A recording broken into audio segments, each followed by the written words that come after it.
নমস্কার, কেমন আছো সবাই? পাখি কিচেন ব্লগ চ্যানেলে আরেকটি ব্লগে তোমাদের অনেক অনেক স্বাগত জানাই। আজ কিন্তু ছেলের আবদারে বানিয়ে ফেললাম ফিশ বার্গার।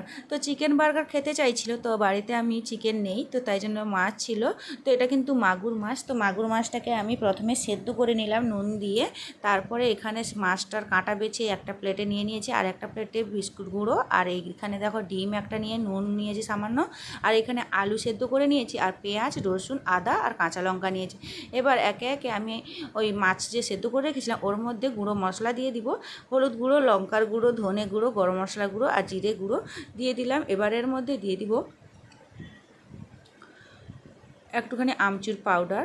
আর এখানে দেখো আমি এগুলো দিয়ে ভালো করে কিন্তু মিক্সিতে পেস্ট করে নিয়েছি। তারপর এখানে সবগুলো উপকরণ আমি একসঙ্গে মিশিয়ে ভালো করে একটা কোপ্তা মতো বানিয়ে নেব।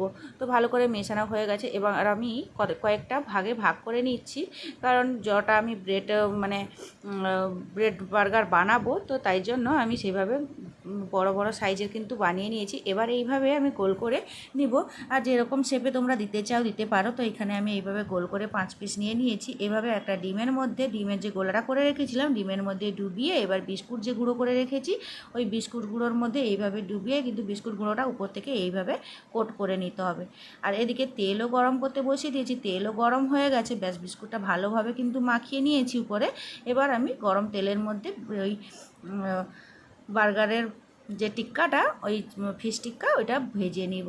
তো এপাশ ওপাশ করে ভালো করে কিন্তু লাল লাল করে ভেজে নিয়েছি। তো একটার পর একটা এরকম সেমভাবে কিন্তু আমি ভেজে নিয়েছি। সবগুলো আমার চিকেন ফিশ টিক্কা বানানো হয়ে গেছে। আর এখানে দেখো আমি বার্গার বানানোর জন্য এখানে ব্রেড নিয়েছি।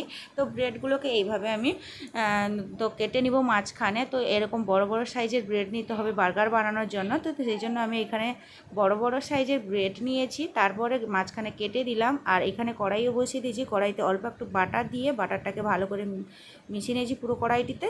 তারপর এই ব্রেডগুলোকে এইভাবে এপাশ ওপাশ করে একটু সেঁকে নিলাম। তো সেঁকা হয়ে গেছে, আবারও অল্প একটু ব্রেড দিয়ে দিলাম যাতে দুপাশ ব্রেডের বাটারটা লেগে যায়।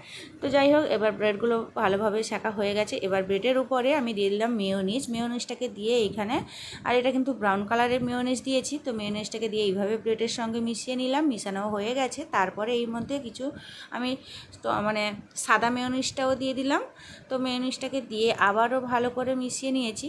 তো মিশানো হয়ে গেছে। এবার সেমভাবে কিন্তু সবগুলো ব্রেডের মধ্যে এইভাবে মিশিয়ে নেব। এবার এর মধ্যে যে কোনো সবজি টমেটো, পেঁয়াজ, ক্যাপসিকাম, বাঁধাকপি বা লেটুস পাতা থাকলেও তোমরা দিতে পারো। তো এইভাবেও কেউ করতে পারো। আর যদি ফিশ টিক্কা বা চিকেন টিক্কা থাকে, এইভাবে চিকেন টিক্কা দিয়ে একটা কিন্তু আমি স্লাইস চিজ দিয়ে দিয়েছি। ব্যাস সবগুলো ব্রেড আমার রেডি হয়ে গেছে। এবার উপর থেকে একটু মেয়োনিজ দিয়ে সাজিয়ে দিব। তো কেমন লাগলো ব্লগটা অবশ্যই কমেন্ট করে জানাবে। আজকের মতো এই পর্যন্ত। সবাই খুব ভালো থাকবে, সুস্থ থাকবে, সাবধান থাকবে। দেখা হচ্ছে খুব শীঘ্রই নতুন একটি ব্লগ।